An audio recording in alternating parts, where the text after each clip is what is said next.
Ito na mga kababayan, mukhang mapapahiya dito ang umano'y makapalang pagmumukha sa House Committee on Justice na si Benny Abante. Ito'y matapos magtungo sa tanggapan ni Congressman Harold Duterte ang 70 na pastors ng Baptist Church na kinabibilangan ni Abante upang ipakita ng mga ito ang kanilang buong suporta kay VP Inday Sara Duterte. So binigyang diin po ng grupong ito na iba raw ang kanilang paniniwala pagdating sa usaping politika kaysa kanilang kasamahan na si Benny Abante. Ayon pa sa grupo ng mga pastors, buo ang kanilang suporta sa lahat ng mga Duterte. Kaya lumalabas po mga kababayan na nag-iisang Benny Abante versus 70 ng kanyang kasamaan sa pananalig. Nandito kami, Kong. Yes. Yes, Pastor. It's because it is not hidden to you that there is a congressman here. Oh. And he is a Baptist pastor. But we would like to state our stand. Maybe we have a common doctrine, but not political. Therefore, we are not in unity with his political stand, whatever he is doing. Okay, we respect that. Okay, so we would like to express our support for the Dutertes. Good, thank you. Yeah.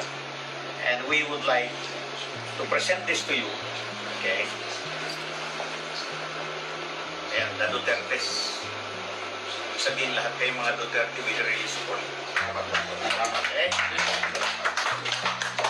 And if I may request respectfully, Your Honor, kindly furnish this to the office of the Vice President. And this is your guide.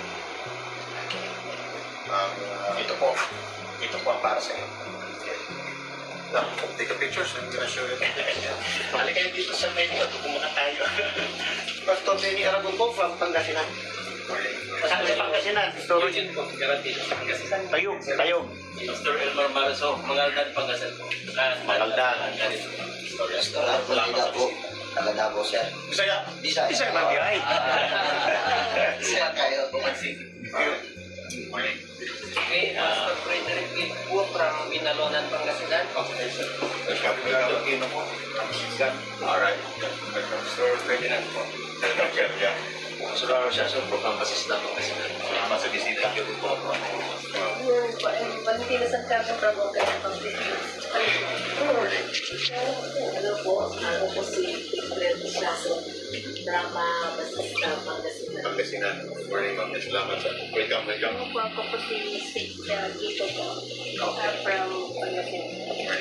Good morning, sir. Stella Aragon from California State.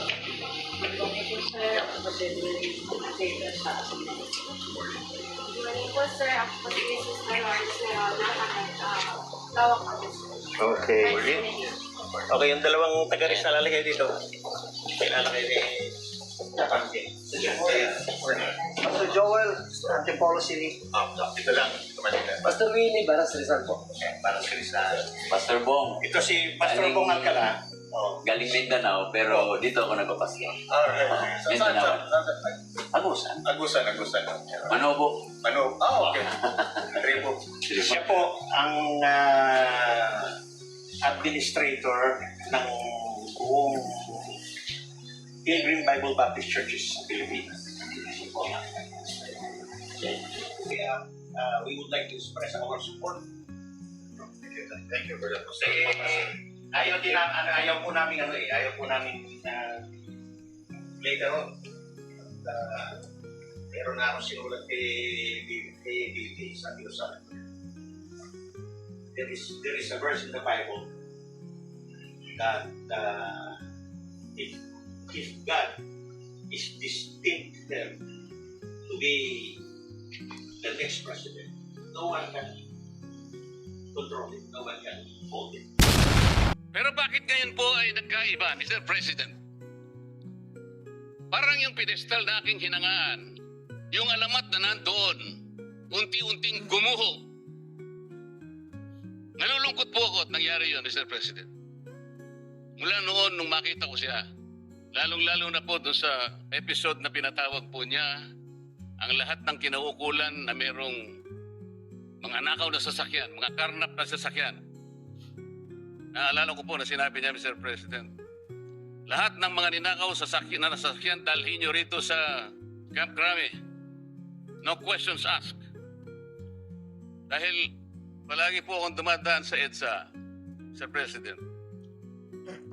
Dahil opisina ko po sa Ortigas, nakita ko pong nakabunton lahat talaga. Mula noon, nung makita ko siya, lalong-lalo na po doon sa episode na pinatawag po niya, ang lahat ng kinaukulan na merong mga nakaw na sasakyan, mga karnap na sasakyan.